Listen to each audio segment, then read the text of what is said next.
got to take care of your people. When you find good contractors, if you have the capital, why not give them what they need to get things going? I keep things simple. I'm sam.gov. I'm federal government contracting. This is not passive, y'all. Just don't get it twisted. Whatever you hear right now, don't think, oh, contract in Alaska, I'm on a beach in Miami. Yeah, passive. This is not passive income. Listen, y'all, pick one lane and become amazing at that. Go make $1 million at that first. And then, yes, you could diversify. All right. Welcome back to the Construction Game Podcast. Super excited to have Dr. Wes on the line today. What's up, Dr. Wes?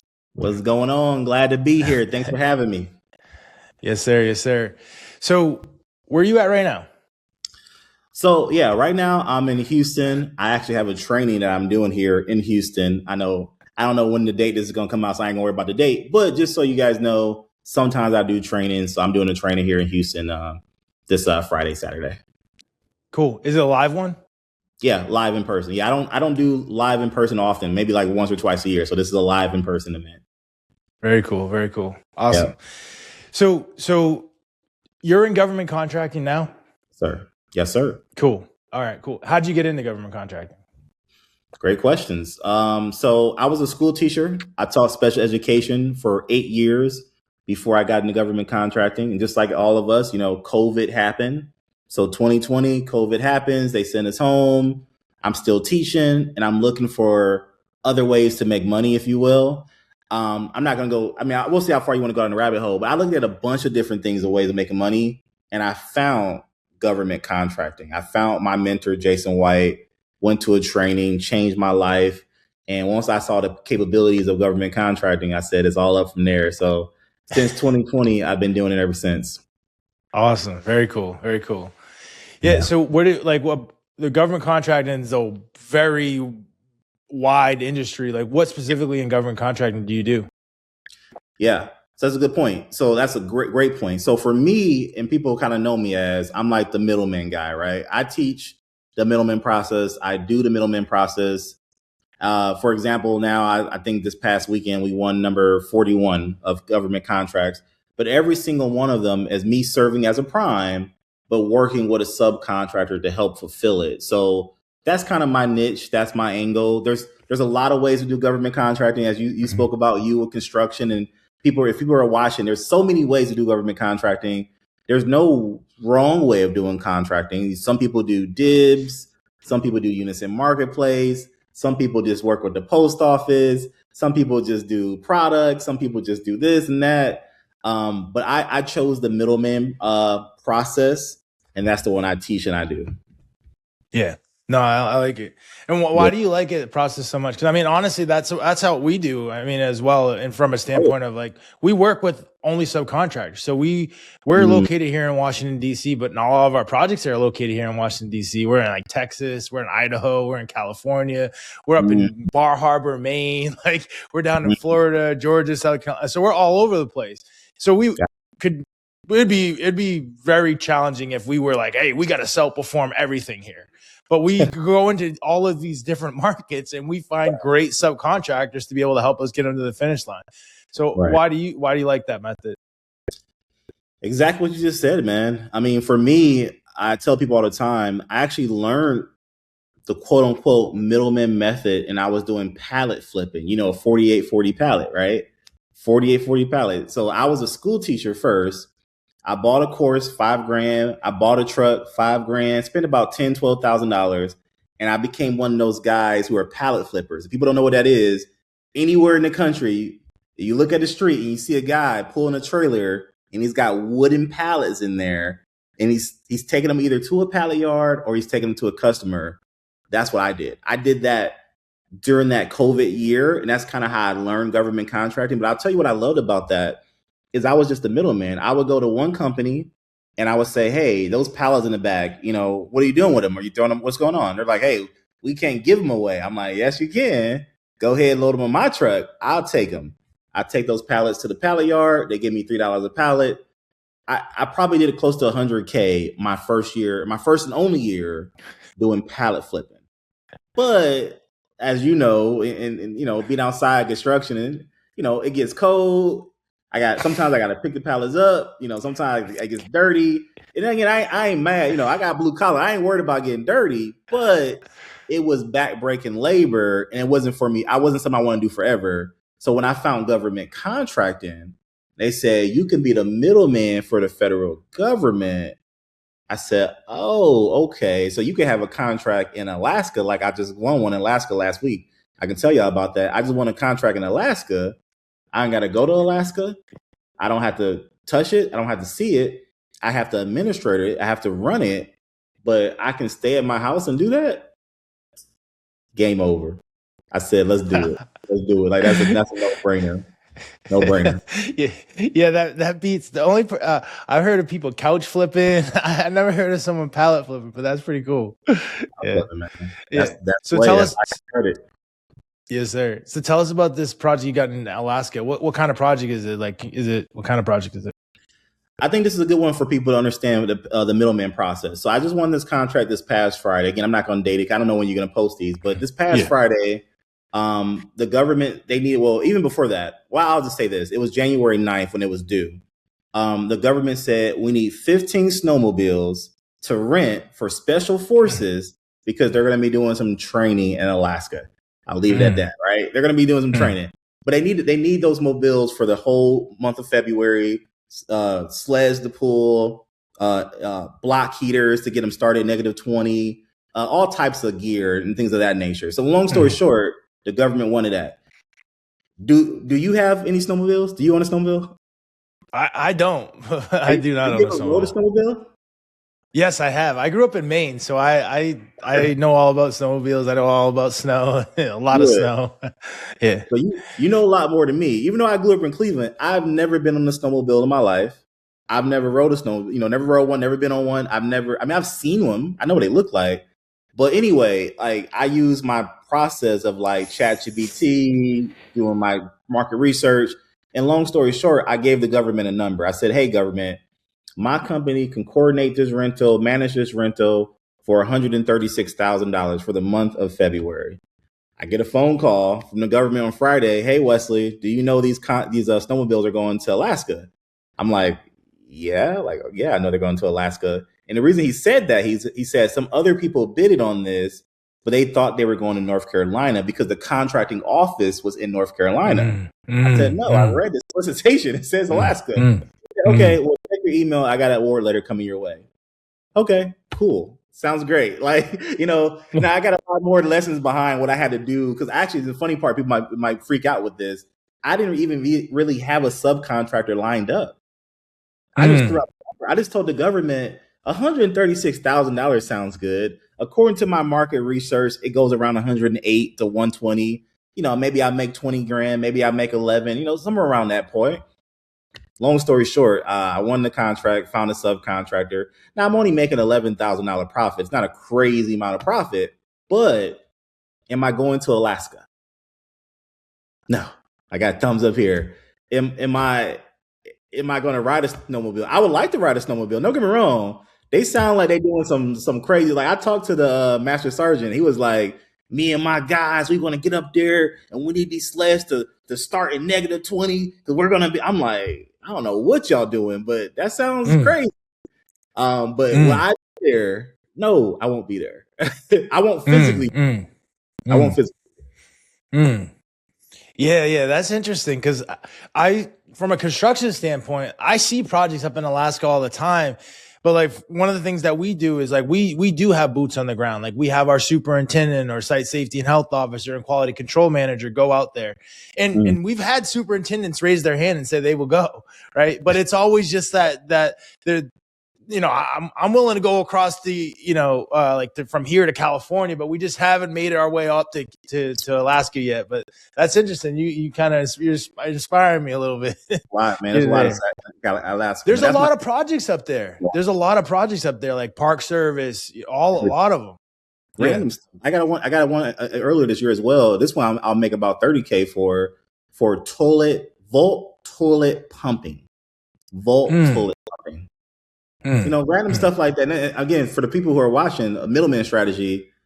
Am I a Volt toilet pumping expert. Like, no, I'm not a toilet pumping expert. Like, there's certain things I'm not an expert about, but that's another contract in Alaska that we have for actually this currently going on right now. For the wintertime, they got to go out there and they got to pump the toilets. So, yeah. Got it. So like, just for example, so like those type of services, those are like, for me, they would be like a lot for, you customer service, right? So like you tell the people you're going to be there on Monday, they got to show up on Monday and go service that toilet. Now, is that happening? Are you seeing issues with that? Like, how is all of that working out for you? And that's a good point. And I think that's where sometimes the middleman could get the bad rap when people don't understand truly what we do. Like, if I just won a contract, I sat on the beach like this, and I coordinated and did nothing. Like, that's illegal. That's a pass through. That's not what we do. You're correct. I do have headaches. I do have to administer things. I do have to get things scheduled. I do have to know, did they show up? Did they clean it? There is that part of it. And, that's the work. That is the work part. But you gotta build trust in your subs. Like my sub that I have in Alaska for these snowmobiles, like, after speaking with him for a good time, I can tell he's an expert on it. I got him on the call. I got my POC on the call, my point of contact for those who are watching. I got my POC on the call. We spoke for about a half hour to make sure that they know exactly what kind of snowmobiles they're going to get. The POC was going to Alaska anyway because they're bringing their whole team up there. He came in 2 days early. He went to the shop. He looked at the equipment. He feels like you got to make sure that things are coordinated correctly. And even my sub's like, hey, Wesley, we're not going to just drop off 15 machines and leave. We have a training process. I said, really? He said, yeah, we got to show them how to use it. I said, great. Tell me about it. So it's like, we got a 2-hour training process. We got to show them how to do this. We got to show them how to do that. We have a maintenance clause. If something goes down, they got to call me. They got to coordinate. I know you're like, Wesley, how are you coordinating stuff in Alaska? Sometimes you got to pray that nothing breaks. So I do hope that nothing happens. But, if something does go down, we do have a line item or clean line for maintenance. We have a plan. So if something breaks, it can be fixed. So this all goes into the middleman process. Even in your process, you got contracts, other places in the country. You might have people boots on the ground or not. But either way it goes, someone's got to be ready to manage that service. And that is how services work. But also, we do products as well. Now, I'm not a big product person, but I have a lot of students, and I can tell you some cool stories about products. Those are pretty fun. Those are pretty fun because you don't have the management side of it. So you just gotta get it delivered. Yes, sir. Yes, sir. Yeah. The cool thing that I'm hearing from you though is like you're going with a guy that has an establishment. He's not a fly by night that just has like 18 snowmobiles that are in the back of his garage. Like he has a process, and you want the best contractor because that best contractor is going to go out into the marketplace and provide a great service, and your name is attached to that service. So you're not having to babysit it. And that's the exact same thing that we do with our subcontractors. We want the best contractors. I don't want to be babysitting the contractor and saying, where are you? Why aren't you here? Your equipment's breaking down. It's leaking all over the place. Like we want the best contractors to come there and service our project and give themselves a good name. And in turn, they give us a good name. Right. Agreed. Yes, so walk me through some of these products. I've never done the product game. So what kind of what's the kind of products that are being sold? Well, just like services, man, is anything. Just like we have goat shearing. You know what goat shearing is? I can imagine it's like a goat that you cut their hair. Not even that. No, like the goats go out to where there's grass at and they eat the grass, and that counts as like they're like. Oh no, you're right. No, you're correct. I'm sorry. Excuse me. We've done both. We've done goat shearing, which you cut the goat, but we also did the other thing. What is that called when they just goat grazing? Goat grazing. You're right. Anyway, those are services. I'm just back on services, but I say that because when people say like, "What do you bid on?" You must do janitorial contracts. I'm like, you think it's so like it's not. We're not just out here doing janitorial. Like services can be anything. So same with products. I'll tell you about my student, Chrissy Timpson. Look her up. She's been featured on Bold Magazine, all over the net. Look her up. Chrissy, one of my top students, she won a multiple 6-figure profit contract. But watch this. It was to replace microwaves for the entire base in Texas. I don't remember exactly what base it was, but that base said we want to get rid of, and we're talking about hundreds of microwaves. We want to get rid of all our microwaves and we want to put new microwaves there. It's like, okay, so what did she do? She said, okay, how do I bid on this? I said, well, first, let's do some market research. How much they're going to pay for these microwaves? We found out that the government paid about $500 a piece for these microwaves in the past. She went to Amazon and I found the exact new brand of these microwaves, apples to apples. They're like $120, $150 a piece. I'm like, okay. Now this is her. She's her fault in my process. She's like, I see a profit. So you know what? I'm gonna charge I think it was about $300, $325 is what you charge per microwave. But here's what it gets even better. Her subcontractor, I think charged her like, this is a multiple six-figure contract, but I think her subcontractor charged her like $5,000.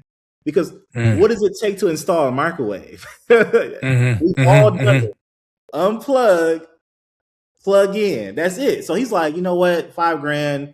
I'll take them all out there. I'll install them. He even said, here's my shed. You can store them at my shed. So what she had to do was, and this is kind of a lesson for everybody, when she won the contract, because this is the thing about products, it's going to take capital. Even in your business, I'm sure you got to buy material. You got to get capital.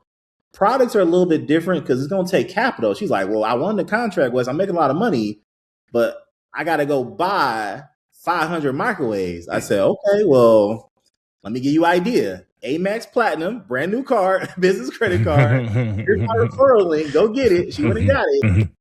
12 months interest free. So she went ahead and bought all their microwaves on Amazon. I mean, I kid you not.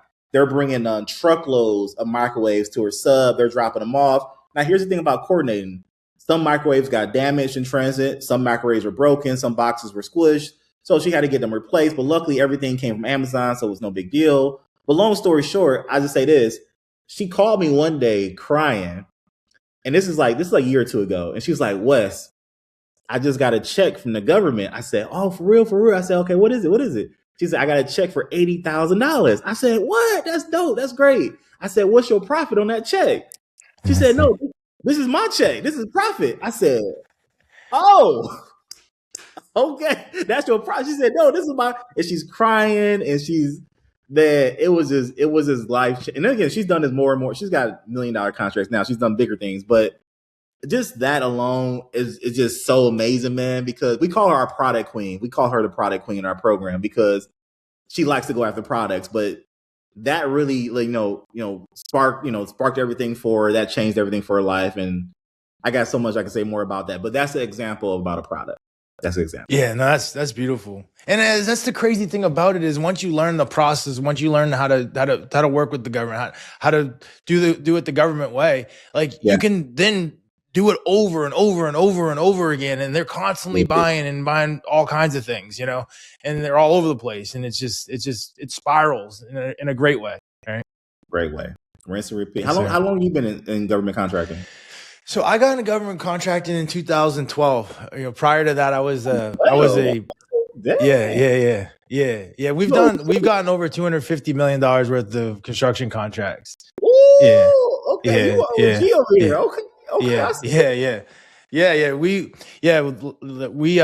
do a lot of these construction projects, and now the hard part for us now is we've kind of had to kill the previous version of our company, right? So in the beginning, we were doing we want to do the $1 million project, but obviously if we got $100,000 project or we'd get a $200,000 project, we would take that and we would do it and we'd be excited about it, right? Yeah. But then there comes a time where you're chasing all these little rabbits around that are 100,000, 200,000, and you're getting bogged down and you can't do your $1 million, $5 million, $10 million projects.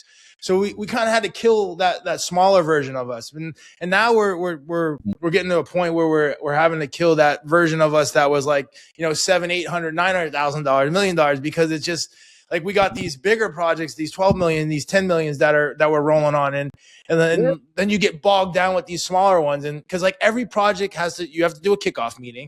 Every project you have to put together submittals. You got to do all of the things, and all of those things just get overwhelming when you have so many of these little small ones that are rolling around, right? Yeah, agreed. Totally agree. Yeah.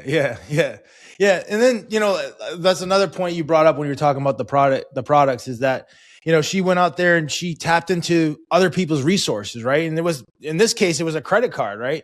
And, that was one of the things that helped me in the very beginning. A lot of people are like, well, construction's so capital intensive. And like, I do agree it is capital intensive, but not all of that money has to be yours. Right? We had subcontractors in the beginning. We hired the subcontractor to come out there and do the work. Yes, we had to pay for a superintendent to be on site, but that subcontractor did 30 days worth of work. They weren't asking me to make their payroll. They were making payroll, right? And then they submitted their invoice. I then quickly put together my invoice, submitted it to the government, got it approved, submitted it in, and I got paid in 14 days. The subcontractor was thinking they were going to get paid in 13 days. I got my payment in 14 days, and I paid them in like 5 days after that, and they were happy as a clam. I tapped into their resources, and we were able to work the project together. So that's such a great example of, the resources are out there. You just need to find a way to utilize those resources and keep your business moving forward and growing. Man, you need to come speak to my group. Let's go. When they first fill up, because I'll be honest with you, it's funny. I always tell people when I'm teaching this, the things I don't touch is I don't touch real estate. I don't touch large scale construction, right? And like I always say, people save products for last because you need that capital, but don't be worried. You can get the capital. But like honestly, I have no like construction. It's like something like I teach to stay away. I don't touch. Like we treat it like the plague. It's like, oh my God, bonds and bid bonds. And I'm like, we just like over here in my group, we don't touch construction. But yeah, man, if you're ever, free or whatever, even if you're free tonight, definitely come, man. I'd like to have you speak to my group and just talk about your journey with construction, because it's interesting to hear how you can make it happen, especially with the capital side. That's dope, man. That's dope. Yeah, 100%. I'm totally like good to give back, and because I remember where I was when I first got into the space, and I was telling you I was a subcontractor. We were doing stuff for the Department of Transportation. So we were doing like a lot of like local commercial, like state work. And honestly, we were getting our brains beat in. I mean, we were working for these bigger GCs, and we were working on the I-4 connector, which connects basically Tampa to Orlando. And this GC got this huge like roadway project, and we just had a small piece of it, and that was to install all the underground piping that ran underneath the roadway. And I was looking up, I mean, we were paying for everything. We had our salaries, we had our, equipment that we had on site, fuel and material and tens of thousands of dollars on a day-to-day basis that we're putting in this thing. And then at the end of the month, we're stressed out trying to get our money. And I was like, man, there's nothing more that makes me more upset, like doing a great job, making somebody else money, and I got to like stress about my money. Like it was to the point where I was stressing so bad about my money. Like I would be driving down to their office on a Thursday night to get the check to put the money into my account, so we had payroll for Friday. You know what I mean? It was that bad, And I was like, man, somebody's making money here, and it's just not me. And that's why I vowed, man, we're gonna touch that money first to be able to control our destiny. You know Amen, what I mean? brother. Amen. That's awesome. But at the same time, one thing that we do is when we now find good people to work for us, man, we make sure they get paid quickly too, because we know what it takes and what it's like to get drug out like that. And we love working with great people. So. Yeah, I'm the same way. I mean, now I always teach people, we shoot for net 30, we shoot for net 45 if we want, whatever, but net 30 at minimum. But honestly, I'll be real, like even like this snowmobile one, like I put down deposits all the time. I pay, not all the time. I try to still get net 30. Don't get me wrong. I ain't trying to put everything up front. But I do, like you said, you got to take care of your people. When you find good contractors, it's like if you have the capital, why not give them what they need to get things going, at least to get things rolling and things of that nature. So I'm totally on board with that. I've taught it as government contracting, no money down, sam.gov is free, bidding is free, net 30s. It doesn't cost any money. It's like, calm down, y'all. I mean, it don't cost any money to do what we do. This doesn't cost any money. But if you got capital, you got more choices. You got more decisions. You can do more if you got capital. So don't come in here and be like, I ain't got no money, so I'm good. Let me just go out there and do it. It's like, no, you don't want people waiting 45 days to get paid. Someone gonna be mad at you. Yeah. And there's ways to structure it, you know what I mean, and to make it work. So yeah, no, I totally agree with that. And then once you do get the money, that's when you're talking about like you pour fuel on the fire. I mean, I said we've done $250 million worth of contracts. Like the first 10 years, we only had 100 million. And the first 10 years ended that was back in that was 2012 to 2022. So think about it. The next 3 years is the rest of the 150. So you could just see once you start to figure out the game and start building trust in the game, and you start building trust with your partners, how fast you can really get the thing going, Yeah, for sure. Yeah, I hear you. I agree. Yeah. Cool, it's good. Good. So what else are you working on in terms of, the government space? That's about it. I mean, for me, man, I keep things simple. I'm sam.gov. I'm federal government contracting. People hit me up all the time to say, Wesley, are you doing DIBS? Are you doing DLA? Are you doing Unison Marketplace? I'm like, are you doing state? Are you doing local? Are you working with colleges? I'm like, listen, y'all. Pick one lane and become amazing at that. Go make $1 million at that first. And then, yes, you could diversify. Don't get me wrong. Yeah. I have a home healthcare company as well. People don't know. Sometimes they know about that. I have a home healthcare, but I've had that home healthcare company, probably since you've been in government, probably since 2012, maybe. Is it 2012? For a long time. So we've done really well in home healthcare.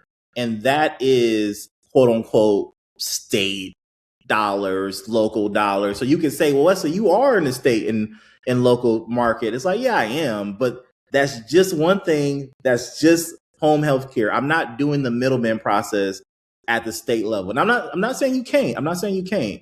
But it's just like, I have a home health care company. I've had it for years. Like that does that. Federal, I do this, and then I do coaching. And that's it, man. Now I just rinse and repeat. I mean, obviously, the one thing I'm sure you do, and I want to learn for me is I want to pay less in taxes. So I need to learn the tax game. I gotta get on that. And then 2, take your capital that you're making here, because at the end of the day, this is not passive, y'all. Just don't get it twisted. Whatever you hear right now, don't think, oh, contract in Alaska, I'm on a beach in Miami. Yeah, passive. This is not passive income, but the profit, you should take it and put it to passive income streams, in which I'm no expert, but I'm learning real estate. I'm learning all that stuff right now. Yes, sir. Yeah, no, you hit it right on the head. With all of that, the first thing is get in the money, right? And to be 100% honest with you, that's all we do is federal contracts. And then I was like, man, all we're gonna do is federal contracts till we get to $100 million per year, right? Yeah. But we're right there at $100 million per year, and I'm like, man, all we're gonna do to get to $1 billion is federal contract, because there's something called dilution of focus. And when you start diluting your focus, and then you start getting, I know what to do and the team knows what to do, especially when you start training other people with a federal contract, right? When things start to go sideways, and they go sideways, they go sideways from a number of levels. They go sideways with the subcontractor. They can go sideways with the government. Well, we know exactly the buttons and the levers to push. Right. Yeah. But then, if you start going into the state, they have different rules. You start going into local, they have different rules. And now all of a sudden you're trying to go so fast, but all these things, and you're trying to relearn this thing. And it's like, no, stay focused on the thing. And then, once we get to $1 billion, then great. Yeah, we can get some commercial in there, or we can figure out something else if we want to at that time. Right. But we're just super. And people are like, oh, well, you're concentrating your risk. It's like, okay, we're concentrating our risk, but at the same time, we work with the Navy, we work with the Air Force, we work with the Park Service, we work with the Fish and Wildlife, we work with the Department of, we work with so many different agencies. Even right now, half the government shut down. So some of our jobs, we got some problems on them. But some of our jobs are moving forward. We're getting paid. We're, people are approving things and we're keeping things moving forward. So I'm in a total agreement with that focus part, because, you can get so bogged down with trying to be a jack of all, do all too many things, and you dilute your focus, and it just gets crazy very quickly. 100%. Yes, sir. 100%. Yes, sir. Yes, sir. But and then the second part of that is the tax game is a huge part of that, right? You got to have good accountants. I mean, even from on the construction side, there's costs. There's the way you got to set up your books, and every job basically has its own P&L, right? Most contractors just run everything through like as one company, but each and every job has a P&L. So you got to set that up, right?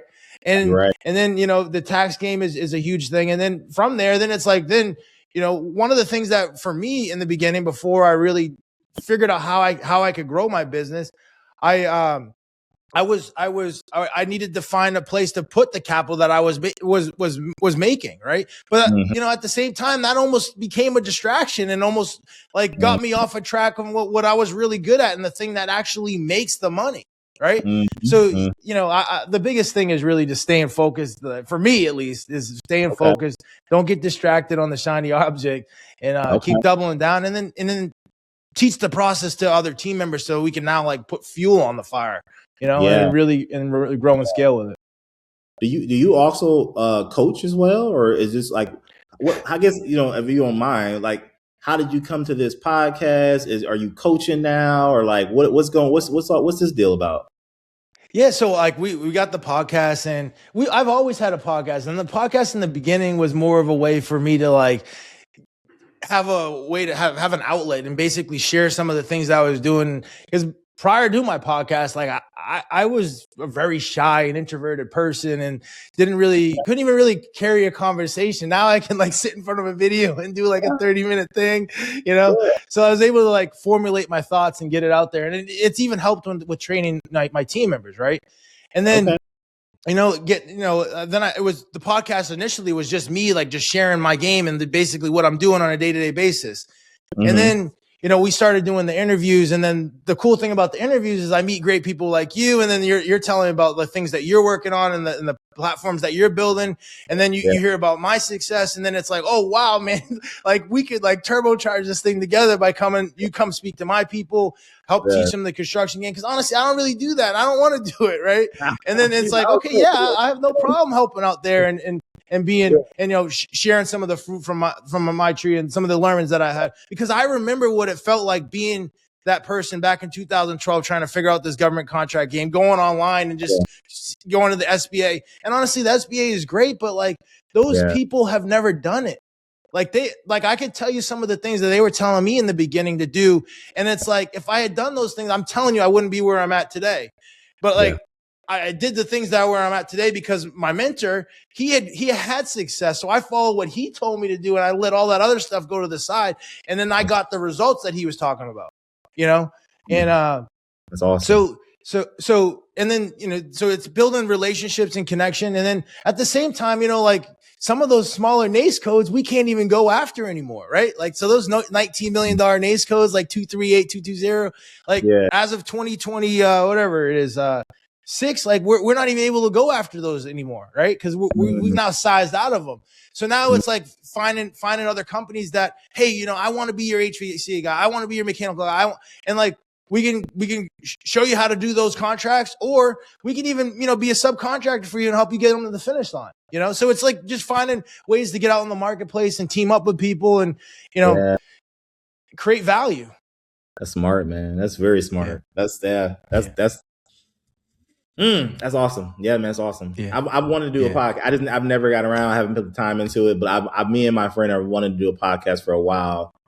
Honestly, a podcast is a cheat code in business and life, because you get to, like you said, interview amazing people, pick their brain, share knowledge, and be like, it's like, it's a cheat code, man. I got to get one going one day. One day I'll get one going. Yeah. You got a lot of cool stuff going. So, so like, what do you do on the coaching side of things? Yeah, so I started doing government contracting in 2020, and then I started coaching in 22. And the cool thing is for me, the one thing about coaching is you want to have someone that's proven, right? So I had already won millions of dollars in government contracts. I was rinsing and repeating, and I still do. And it's one thing I tell people, just be very clear. Like I just said, I just won a contract last Friday. Like that was, number 41. Like I actually still do government contract. But anyway, like the story. People ask you all the time how you do this, da da da da. I came across another mentor. Shout out to Marco Russell. He's located in Atlanta, Georgia. He said, Wes, you have a skill set of making money with the government. How you ever thought about teaching people to do that? And I was like, I mean, I'm a teacher. I mean, I'm a school teacher first. So like, yeah, I could teach people. He's like, well, let me show you how to make a funnel. Let me show you how to make a web. Like, I'm like, what's a funnel? Like, I thought a website is a website. A funnel is not a website. I'm like, oh, okay. So like, yeah, 22, started coaching, man, started doing this whole side of helping other people do the middleman process. And since then, now as far as I've tracked, our students have been awarded over $100 million in contracts. So that's our cumulatively all together. Again, we're not big like you yet. Not yet. Not you. Not yet. But cumulatively all together, they've done over $100 million in contracts. So that's my bread and butter. It's like, if my students are winning, then we're doing good. My goal for 2026, I told my community this, is that we done 100 million from 22 to 25.